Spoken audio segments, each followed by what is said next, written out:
जमलेल्या माझ्या सर्व पदाधिकारी बांधवांनो आणि भगिनींनो,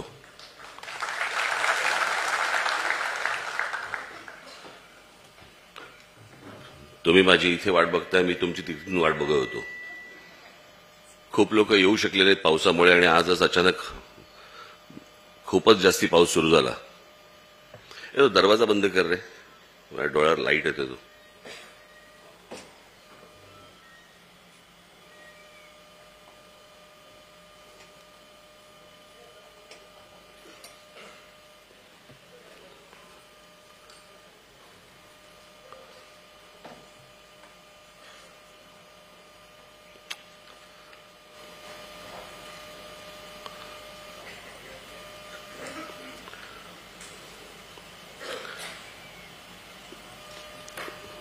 गेले 20-25 दिवस जरा परदेशामध्ये होतो.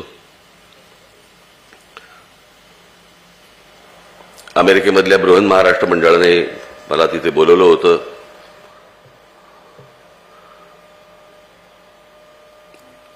माझा तिकडे इंटरव्ह्यू झाला. मला माहित नाही तुम्ही पाहिलात की नाही पाहिलात.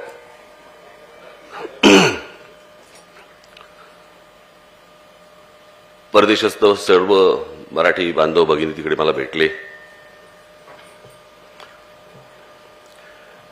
मी एकदा असाच हॉटेलच्या खाली असा उभा असताना कुठेतरी चाललो होतो. एक मुलगा आला आणि त्या डोळ्यात पाणी मला आला, पाया पडला. मला बोलला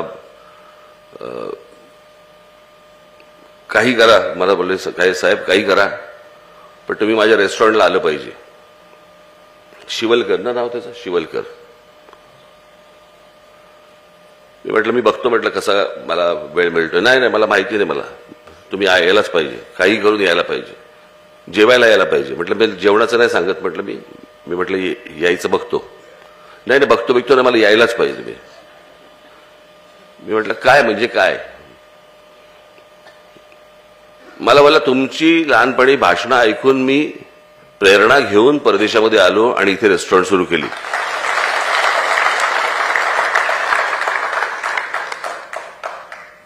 मी त्याला म्हटलं अरे मी तुला मराठी मुलींनी व्यवसाय सुरू करायला सांगितलं होतं, देश सोडा सांगितलं नव्हतं.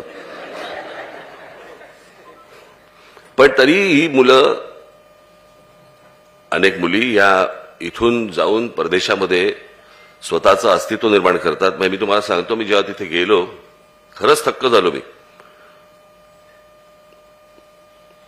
जिकडे एसी असतं, रेस्टॉरंट जे असतं ते साधारणपणे 100 लोकांचं असेल सिटिंग कॅपॅसिटी, आणि बाहेरच्या बाजूला 50 लोकांची साधारणपणे सिटिंग कॅपॅसिटी होती अधिकृत. आणि जवळपास त्या रेस्टॉरंटला 1.5 ते 2 तासाचं वेटिंग होतं. त्याच्यामध्ये जवळपास 40% परदेशी लोक होते. बरं वाटतं ही सगळी लोक बघून. आपापला व्यवसाय उभा करतायत, आपापलं अस्तित्व निर्माण करतायत. असंख्य मराठी लोक मला तिकडे भेटले. असंख्य लोकांनी उद्योग सुरू. बंद करा जर दरवाजा, ते कडी लावून घ्या. आता माझ्या डोळ्याला त्रास होतोय त्याचा.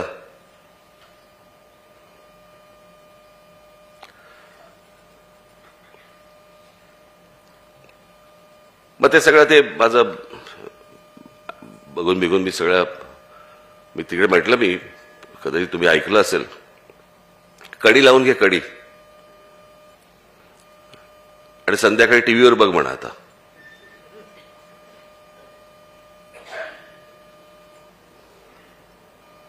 मी म्हटलं पाण्यापासून ते टॉयलेट पेपरपर्यंत जायचं सोपं काम नाहीये, करून बघा एकदा. जे मराठीत म्हणे ना, ज्याची जळते त्याला कळते, ते मला असं वाटतं तिथूनच आलं असणार. मी तुम्हाला सांगतो, तिथे त्या अख्खा तो प्रवास, परदेशातला प्रवास तुम्हाला माहिती आहे, अनेक जण गेलेले आहेत. काय हालत होते ना सकाळच्या वेळेला, ते आपल्या आबालाच माहिती असते. आणि मग मी ते सगळा अख्खा तो प्रवास करून मी येणार होतो. माझं फ्लाईट होतं लॉस एंजेलिसवरनं. तिथे हॉटेलमध्ये आलो, हॉटेलमध्ये मी रूममध्ये शिरलो, रूममध्ये शिरल्यावरती मी बाथरूममध्ये शिरलो. बाथरूममध्ये शिरल्यावर मी तुम्हाला सांगतो माझ्या ढोंगणाने हंबरडा फोडला जवळपास.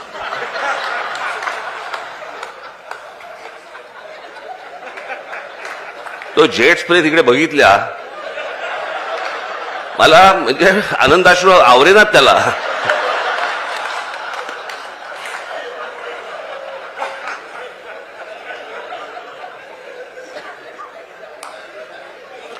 खरं सांगतो मी, माहित आहे त्याची मजा काय असते ती.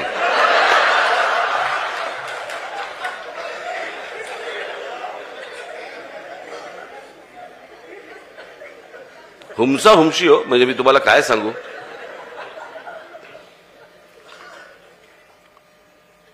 पण ही सगळी गोष्ट पाहत असताना माझ्या लक्षात आलं की जे अगोदर मी अनेक वेळेला मॅपवरती पाहिलं होतं, नकाशांवरती पाहिलं होतं, तो कॅनडा आणि अमेरिका यांच्यामध्ये 5 तलाव आहेत. असंख्य तलाव आहेत तिथे देशभरामध्ये, युरोपमध्ये आहेत, सगळ्या ठिकाणी आहेत.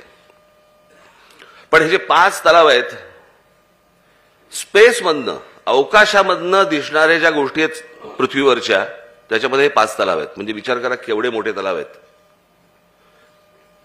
त्या 5 तलावांमधला एक टिंब अगदी बारीक, म्हणजे अगदी तुम्ही जेव्हा त्या गुगल वरती जा तुम्ही, मग तुम्हाला कळेल मी काय म्हणतोय ते जेवढे तुम्ही आज जाल जाल जाल जाल जाल त्याच्यामध्ये एक टिंब एवढा ठिपका दिसतो, तो नायगारा फॉल्स आहे.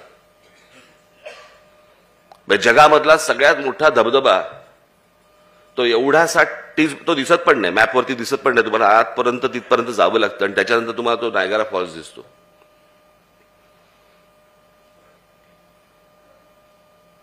इतके तलाव, इतक्या सगळ्या गोष्टी असून इतकं मुबलक पाणी असून कागदाने पुसतायत. आणि आमच्याकडे पाऊस कधी पडणार, धरणं भरली का, धरणं नाही भरली, आमच्याकडे पाऊसच नाही पडला, धरणच नाही भरलं, यावेळेला तर आमच्याकडे दुष्काळच पडेल, असं सगळं देशभर वातावरण असताना आम्ही धुतोय. माझं असं म्हणणं नाही की कागदावर जा. आणि मग या सगळ्या विरोधाभासानंतर आपण विचार करतो, मग ह्याच्यावरचं उत्तर काय असतं आपल्याकडे नेहमी? Global warming. सगळ्या गोष्टी उलट्या करायच्या. मी कालच कोणाला तरी बनवतो, काही गोष्टी अशा आहेत ज्या आपल्यामधल्या ज्या काही तेव्हा परंपरा म्हणून त्यावेळेला काही प्रथा पडल्या असतील, पण आजची परिस्थिती पाहून काही गोष्टींमध्ये आपल्याला बदल करावा लागेल. मला असं वाटतं राज्य सरकारने, केंद्र सरकारने याच्यामध्ये जातीने लक्ष घालणं गरजेचं आहे. आपण दरवेळेला बोलतो की भारतामध्ये इतकी प्रचंड मोठ्या प्रमाणावरती जंगलतोड होते. आपण विचार करतो की इथे आमच्याकडे पाऊस पडत नाही, आमच्याकडची जमीन.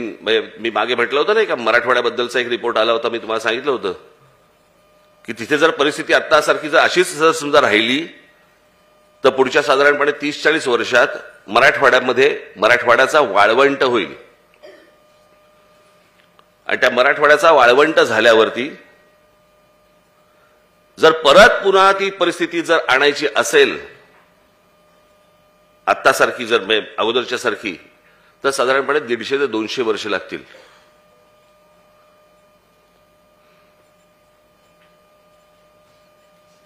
आज बेसुमार जंगलतोड या देशामध्ये चालू आहे.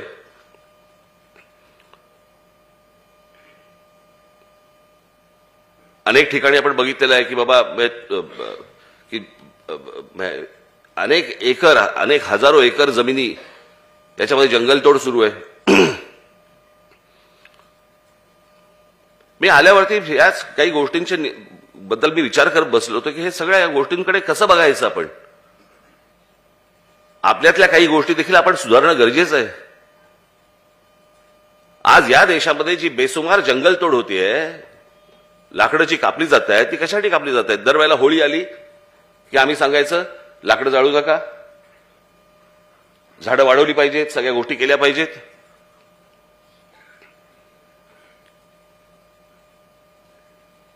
मुळात आपल्या पहिल्यांदा धर्माकडे पाहणं गरजेचं आहे.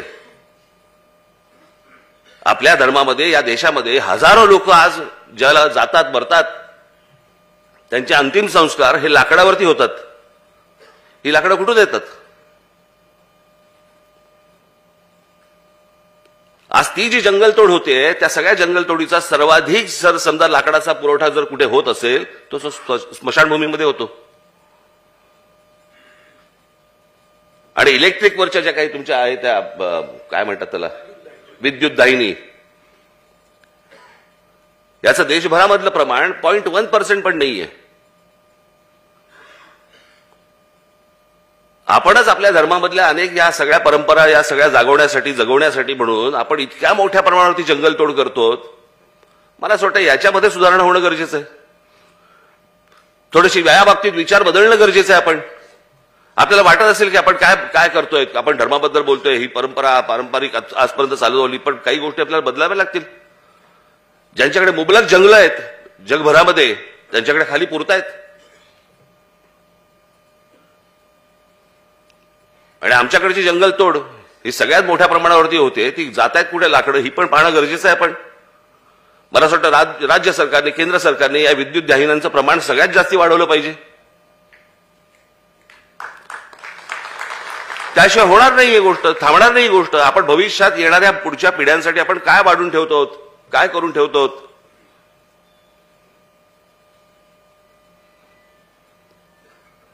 पण आमच्याकडे ह्या मूळ गोष्टींकडे लक्ष द्यायला, पाण्याच्या प्रश्नावरती, आरोग्याच्या प्रश्नावरती, नोकरीच्या प्रश्नावरती आमच्याकडे वेळ नाहीये. आमच्याकडे काय चालू आहे? लाडकी बहीण लाडका भाऊ. लाडकी बहीण आणि लाडका भाऊ एकत्र आले असते, दोन्ही पक्ष टिकले असते.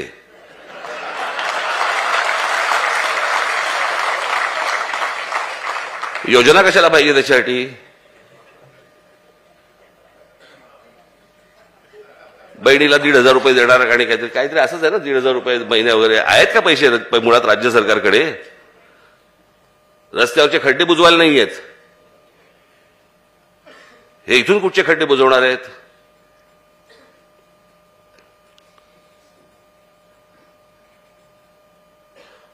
आज जो पाऊस पडतोय, माझी तुम्हाला सगळ्यांना विनंती आहे, हात जोडून विनंती आहे सर्वांनाच, या पक्षामधल्या माझ्या प्रत्येक महाराष्ट्र सैनिकाला, हे जिथे जिथे पूर आलेत, जिथे जिथे घरामध्ये पाणी गेलेलं आहे, प्रत्येक घराघरामध्ये जा, प्रत्येकाला मदत करा. जिथे जिथे ज्या ज्या गोष्टी शक्य असतील, पक्ष म्हणून तर आपण करूच, पण वैयक्तिक तुम्ही देखील तिकडे जाणं गरजेचं आहे, विचारपूस करणं गरजेचं आहे, त्यांना त्यातनं बाहेर काढणं गरजेचं आहे.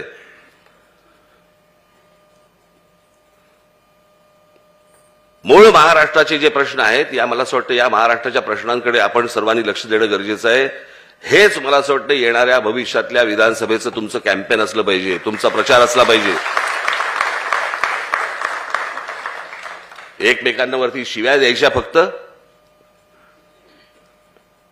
आणि दुसऱ्या शिव्या देत फक्त त्याच्यानंतर तुम्ही लोकांचं लक्ष विचलित करायचं, दुसरीकडे भरकटवायचं, आणि ह्याच्यातनं सगळ्या निवडणुका करायच्या.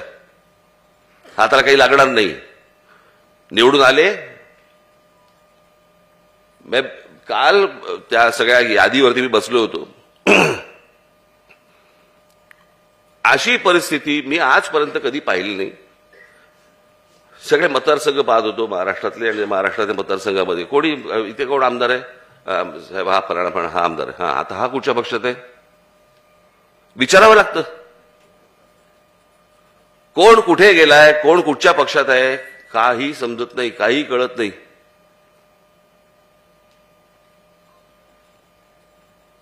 आणि येणाऱ्या विधानसभेच्या निवडणुकीला या सर्व राजकीय पक्षांमध्ये जे काही घमासान होणार आहे ना, ते न भूतो असं असेल, न भूतो.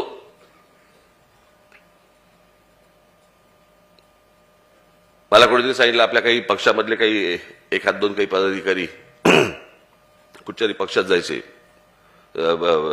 काय तयारीत आहेत. मी येऊन स्वतः लाल कार्पेट घालतो, जा म्हणून.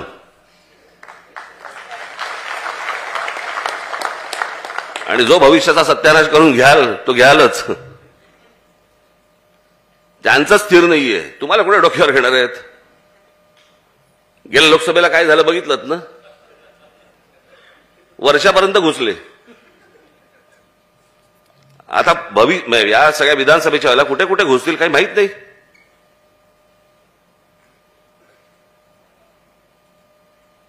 आज तुम्हाला या सगळ्या आजच्या बैठकीला बोलवण्याचं कारण, महत्वाचं कारण म्हणजे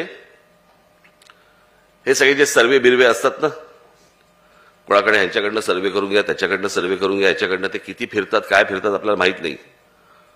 आणि म्हणून मी पक्षामधली एक 4-4, 5-5 जणांची एक टीम केली. तुम्हाला कदाचित जिल्हाध्यक्ष तालुकाध्यक्षांना कदाचित माहिती नसेल, ते तुमच्या जिल्ह्यांमध्ये तालुक्यांमध्ये येऊन गेले, तिथे त्यांचा सर्वे झाला, ते सगळ्या लोकांशी विचारपूस करून झाली, पत्रकारांशी झाली, इतर लोकांशी झाली, सगळ्यांशी झाली. पहिला सर्वे त्यांचा आला आपल्याकडे. आज मी तुम्हाला बोलवण्याचं कारण म्हणजे आता ते परत एक 4-5 दिवसासाठी येत आहेत त्या जिल्ह्यामध्ये, तेव्हा तुम्हाला भेटतील. काय मूळ परिस्थिती आहे ती नीट समजून सांगा. काय नीट परिस्थिती आहे याच्या नीट त्याचं आकलन करा. काय गोष्टींचं गणित घडू शकतं, काय गोष्टी होऊ शकतात याचा नीट विचार करा. आणि मी तुम्हाला खरंच सांगतो, निवडून येण्याची कॅपॅसिटी असलेले, तयारी असलेले अशा लोकांनाच तिकीट दिली जातील. तिकीट मिळालं की मी पैसे काढायला मोकळा असल्या कोणालाही तिकीट दिलं जाणार नाही.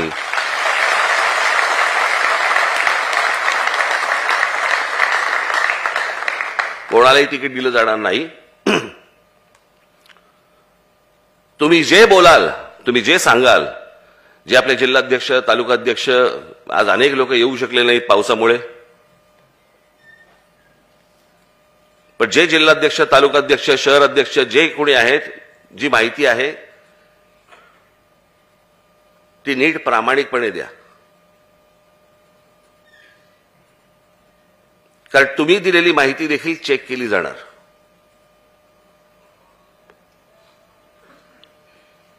कारण येणाऱ्या विधानसभेच्या निवडणुकीमध्ये मला महाराष्ट्र नवनिर्माण सेनेचे आपले सर्व पदाधिकारी, आपले लोक मला सत्तेत काही करून बसवायचे, काही करून.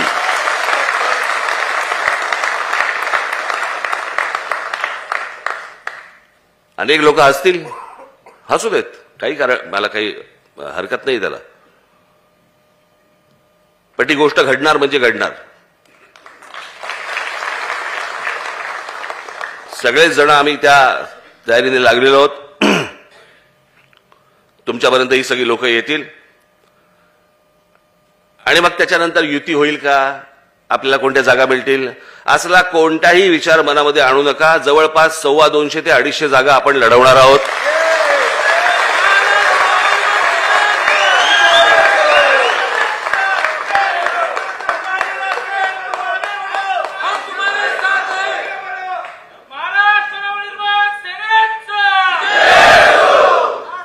तुम्ही किती मोठ्याने घोषणा दिली याचा अर्थ तुमची वर्णी लागेल असं समजू नका. कळलं का? कुठच्याही तुम्ही भ्रमात राहू नका. या सगळ्या गोष्टी अंतिम चेक केल्या जाणार आणि त्याच्यानंतरच या गोष्टींचा निर्णय होणार. त्याच्यामुळे ही सर्व मंडळी ज्या वेळेला या टीम्स येतील, तुम्हाला फोन करतील, तुम्हाला भेटतील, बोलतील तुमच्याशी, आणि त्याच्यानंतर जो काही माझ्याकडे येईल, जो सर्वे येईल, जे काही माझ्याकडे तुमचं चिंतन येईल, मनन येईल, त्याच्यानंतर त्यानुसार पावसा पाण्याचा जरा थोडासा विचार करून, पण जवळपास 1 ऑगस्ट पासून माझा दौरा मी महाराष्ट्राचा सुरू करतोय. ज्या वेळेला तिथे मी महाराष्ट्रामध्ये येईन, तालुक्यामध्ये येईन, जिल्ह्यामध्ये येईन, त्यावेळेला आपली सर्वांची मला तिकडे भेट होईलच. अजून तिथे इतर कोणाच्या भेटीगाठी करून घ्यायच्या आहेत, करायच्या आहेत, केल्या पाहिजेत असं जे तुम्हाला वाटत असेल त्यांच्या गाठीभेटी माझ्या तुम्ही करून द्याव्यात. यावेळेला कुठच्याही प्रकारचे तिथे काही पाऊस बिऊस कधी काय होईल माहित नाही आपल्याला. त्याच्यामुळे यावेळेला मेळावे घ्यावेत न घ्यावेत, परंतु आपल्या पदाधिकाऱ्यांच्या बैठका या घेणारच मी, त्यांच्याशी बोलणारच मी, माझ्या महाराष्ट्र सैनिकांना तिथल्या भेटणारच मी. त्याच्यामुळे मी तिथे 1 ऑगस्ट नंतर मी येतोच आहे, आपल्याला भेटीनच. फक्त ही सविस्तर माहिती देण्यासाठी म्हणून मी तुम्हाला आज बोलवलंय. आज जे जिल्हाध्यक्ष, जे तालुकाध्यक्ष, शहर अध्यक्ष, उपजिल्हाध्यक्ष जे इथे आलेले असतील, महिला पुरुष जे कोणी आलेले असतील किंवा जे आलेले नसतील, त्यांना हे जे कोणी लोक हे जिल्ह्यांमध्ये गेलेली सर्व आपले पक्षाचे जे पदाधिकारी आहेत हे तुम्हाला फोन करतील आणि ते कधी येणार आहेत आज उद्या परवामध्ये हे आता पुढच्या 1-2 दिवसातच येतील. ते येतील, ते तुम्हाला कळवतील आणि त्यानुसार तुम्ही पुढची पक्षाची आणि निवडणुकीची तयारीला सर्वांनी लागावं एवढं सांगण्यासाठी म्हणून मी आज आपल्यासमोर आलो. तुम्हाला या सगळ्या पावसापाण्यामध्ये आज झालेल्या या सगळ्या पावसामुळे काही त्रास झाला असेल तर दिलगिरी, परंतु काय ढग माझ्या हातात नव्हते त्याच्यामुळे मी काही करू शकत नव्हतो. पण आलात तसे सांभाळून सावकाश परत घरी जा एवढी फक्त विनंती करतो आणि आपणा सर्वांची मी रजा घेतो. धन्यवाद. जय हिंद, जय महाराष्ट्र.